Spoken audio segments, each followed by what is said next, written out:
Good morning, students. How are you?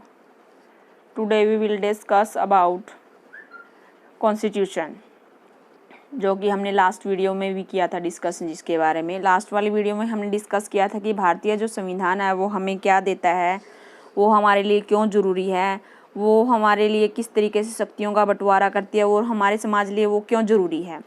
सो आज हम उसके बाद डिस्कस करेंगे कि भारतीय संविधान कैसे बना, कि भारतीय संविधान के बनने की प्रक्रिया क्या थी।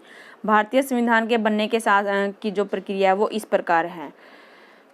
औपचारिक रूप से संविधान सभा ने संविधान को बनाया, जिसे अविभाजित भारत ने निर्वाचित किया गया। इसकी पहली बैठक 9 दिसंबर 1946 में हुई थी और 14 अगस्त 1947 को भारत के संविधान सभा के रूप में इनकी बैठक हुई। 1935 में स्थापित भारतीय विधानसभाओं के सदस्यों द्वारा अप्रत्यक्ष विधि से संविधान सभा का चुनाव किया गया था, यानी कि संसद के द्वारा ही संविधान सभा को तैयार किया गया था। और सबसे पहली जो बैठक हुई थी उसके अंदर ब्रिटिश मंत्रिमंडल की जो कैबिनेट मिशन जो था उसके द्वारा प्रस्तावित किया गया था। और इस योजना के अनुसार जितने भी प्रांत थे, जितने भी देशी रियासतें थी, रियासतों के अंदर उनकी जनसंख्या के अनुपात के हिसाब से 10 लाख के ऊपर से एक सीट उनको बांटी गई थी। और इस अनुपात के हिसाब से 292 जो सदस्य वहाँ पे चुने गए थे और 93 सीटें आवंटित की गई थी।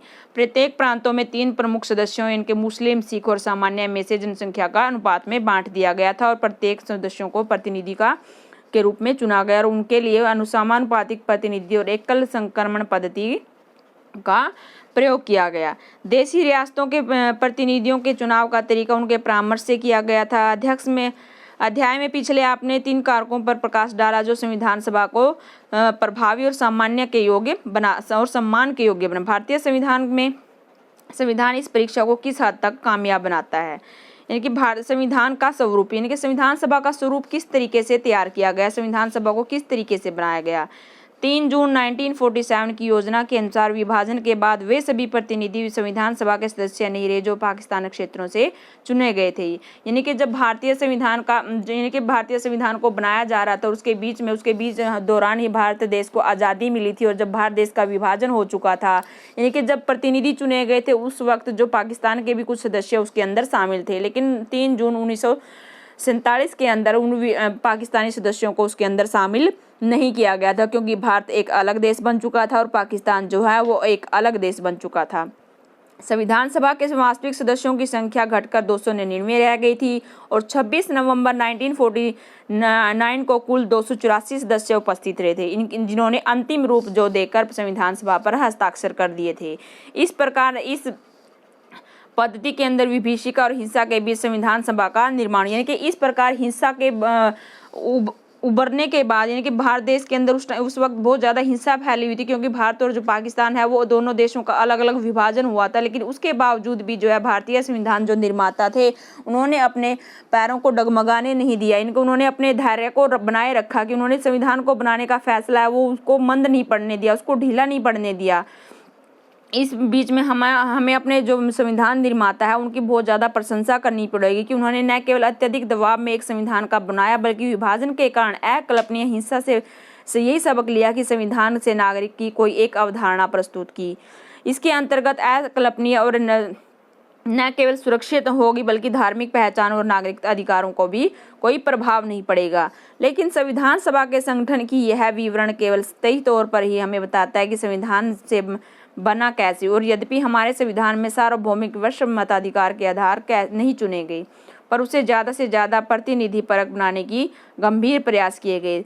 सभी धर्म के सदस्यों को ऊपर बताई गई विधि से प्रतिनिधि बनाया गया। इसके आधार पर संविधान सभा में उस समय के अनुसूचित वर्ग 26 सदस्य थे और जहां राजनीतिक दलों का सवाल था, विभाजन के बाद संविधान कांग्रेस का जो वर्चस्व सबसे ज़्यादा था और 82% जो सीटें थी वो कांग्रेस पार्टी को प्राप्त थी लगभग, जिसमें सभी विचारधाराओं की नुमाइंदगी थी। यानी कि कांग्रेस पार्टी एक ऐसी पार्टी थी जो भारतीय स्वतंत्रता से पहले की पार्टी थी, यानी कि भारत की आज़ादी से पहले की जो पार्टी थी वो कांग्रेस पार्टी थी। और बाद में इस पार्टी के बाद बहुत सारी ऐसी पार्टियां बनाई गई और जो बाद में एक लोग उन पार्टियों को छोड़ते चले गए और फिर बाद में अपने आप को कांग्रेस के अंदर विलय करते गए, अपने आप को मर्ज करते रहे, जिसकी वजह से पामर एक विद्वान है, उसने कांग्रेस पार्टी को एक छाता संगठन के नाम से भी संबोधित किया था कि कांग्रेस जो पार्टी है वो एक छाता संगठन की तरह है कि कोई भी किसी भी धर्म का, किसी भी जाति का, किसी भी समूह का, किसी भी पार्टी का जो व्यक्ति है वो कांग्रेस पार्टी के अंदर अपनी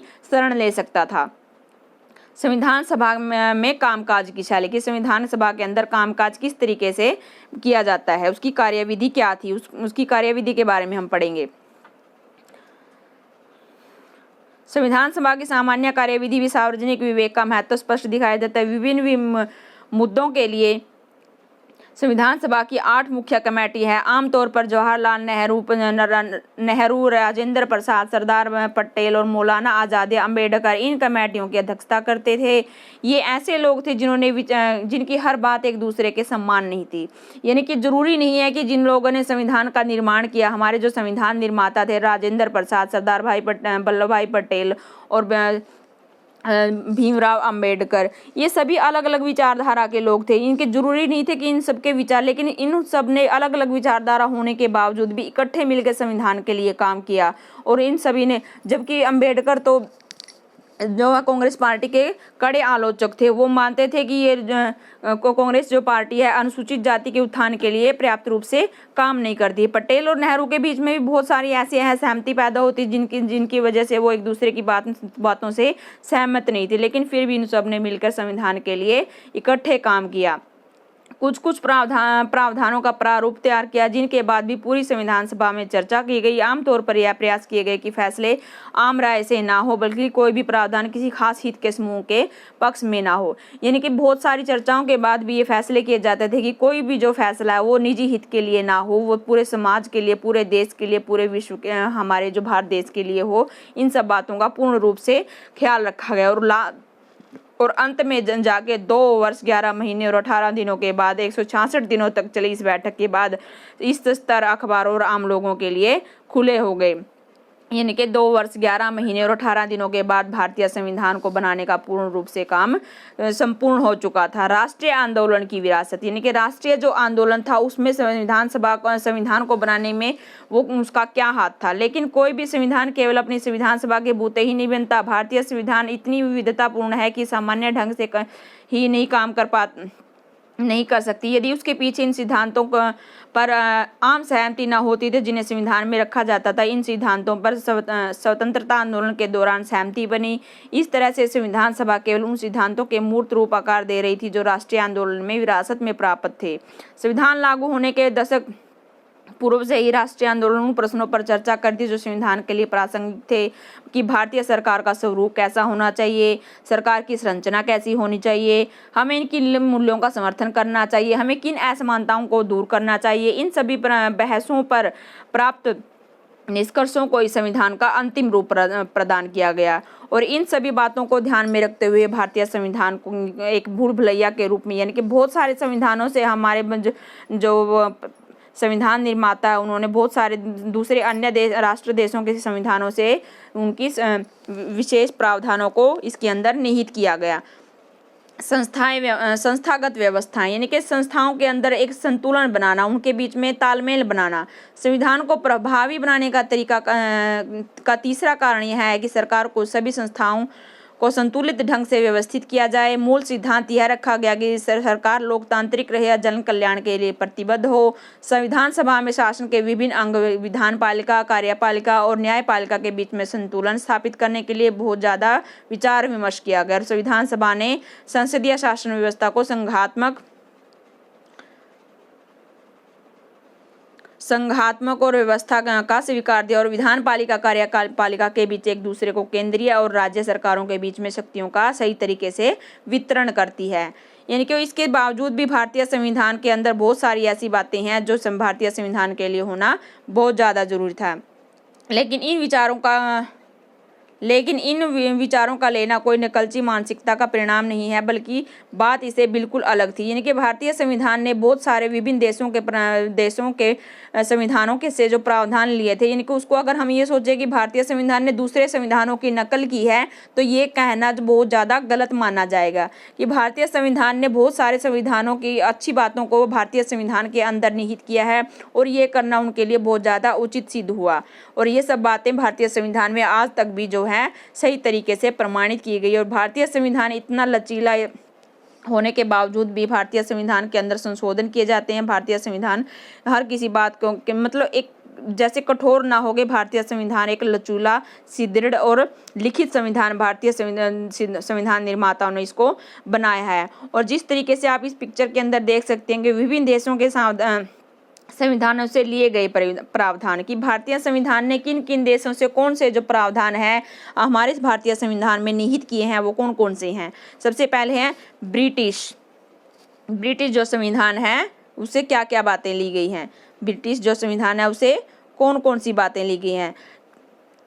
सर्वाधिक मत के आधार पर चुनाव में जीत का, इनके सबसे ज़्यादा अगर किसी का मत होगा तो उसके आधार पर जीत का फैसला किया जाएगा। ये जो नियम है ये ब्रिटिश संविधान से लिया गया। सरकार का संसदीय स्वरूप कैसा होना चाहिए, कानून में शासन का विचार कैसा होना चाहिए, विधायक में अध्यक्ष का पद और उसकी भूमिका कैसी होनी चाहिए, और कानून निर्माण की विधि जो है वो ब्रिटिश संविधान से भारतीय संविधान ने लिए है। अमेरिका का जो संविधान है मौलिक अधिकारों की सूची और न्यायिक पुनरावलोकन की शक्ति और न्यायपालिका की स्वतंत्रता है वो भारतीय संविधान ने अमेरिका के संविधान से ली है।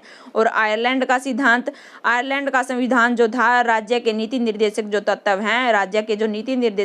हैं जो भारतीय संविधान में लिखित हैं वो आयरलैंड के सिद्धांत से लिए गए हैं। और फ्रांस का जो संविधान है वो स्वतंत्रता, समानता और बुद्धित्व का जो सिद्धांत है वो फ्रांस के सिद्धांत से लिए गए हैं। जो वो फ्रांस के संविधान से लिए गए। और कनाडा के संविधान से एक अर्धसंघात्मक सरकार का स्वरूप और अविष्ट शक्तियों का सिद्धांत, ये जो है कनाडा के संविधान से इन प्रावधानों को भारतीय संविधान में निहित किया गया, जो आज तक भी भारतीय संविधान के अंदर सही तरीके से लिखित और विस्तृत रूप से हमारे संविधान के अंदर लिखित हैं। इन सब बातों को पढ़ के ही हमें पता लगता है कि भारतीय संविधान एक विभिन्न प्रकार की विभिन्नताओं के कारण भी भारतीय संविधान के जो कितना सुदृढ़ और कितना मजबूत हमारे लिए बनाया गया है। अतः निष्कर्ष रूप से हम किस तरीके से कि भारतीय संविधान की बुद्धिमत्ता और दृष्टिकोण का प्रमाण यह है कि वह एक ऐसा संविधान दे सकेगी जिसके जनता द्वारा मान्य आधारभूत मूल्य और सर्वोच्च आकांक्षाओं के स्थान पर दिया गया। और यही कारण है कि उनकी वजह से इतनी जटिलता से बनाया गया संविधान न केवल अस्तित्व में है बल्कि एक जीवंत सच्चाई भी है, कि भारतीय संविधान एक जीवंत दस्तावेज के रूप में आज तक हमारे संविधान को रखा गया है, जबकि दुनिया के अन्य अनेक संविधान कागजी पोथों में दबकर रह गए हैं। लेकिन कि हमारा जो संविधान निर्माता थे उन्होंने भारत को एक ऐसा संविधान प्रदान किया है जो आज तक हमारे सभी पूरा समाज जो उनके नीति नियम और सिद्धांतों का पालन करता है। भारत का संविधान एक विलक्षण दस्तावेज है जो अन्य देशों खासतौर से दक्षिण अफ्रीका के लिए गए प्रतिमान हो गया है। 3 वर्षों तक संविधान बनाने की प्रक्रिया का मुख्य उद्देश्य यह है कि ऐसा संतुलित संविधान बनाया जाए जिसमें संविधान द्वारा निर्मित संस्थाएं अस्त व्यस्त और काम चलाऊ व्यवस्थाएं मात्र ना हो बल्कि लोगों की आकांक्षाओं एक लंबे समय तक संजोए रख सकें। आप पुस्तक के विशेष भाग में इस व्यवस्थाओं के बारे में पढ़ेंगे। यानी कि भारतीय जो संविधान है वो सिर्फ ये नहीं है कि हमें एक ऐसा संविधान दे दिया कि हाँ सिर्फ ये मात्र काम चला हुआ, बल्कि ऐसा संविधान है बल्कि लोगों की जो आकांक्षाएं और लंबे समय तक उनको संजोए रखने के लिए, यानी कि लोगों को उसके ऊपर विश्वास बनाए रखने के लिए बहुत सी ऐसी बातें हैं जिससे कि लोगों का भारतीय संविधान के ऊपर विश्वास बना रखें। सो डियर स्टूडेंट्स, आज हमने इस वीडियो के अंदर इस चैप्टर को कंप्लीट कर लिया है कि भारतीय संविधान हमारे लिए क्यों जरूरी है, इसके क्या कार्य है, इसको किस तरीके से बनाया गया और ये हमें क्या क्या प्रदान करता है। सो आपने इस चैप्टर के बहुत ही क्लियर और सुंदर नोट अपनी फेयर नोटबुक के अंदर तैयार करने हैं। Thank you and have nice day.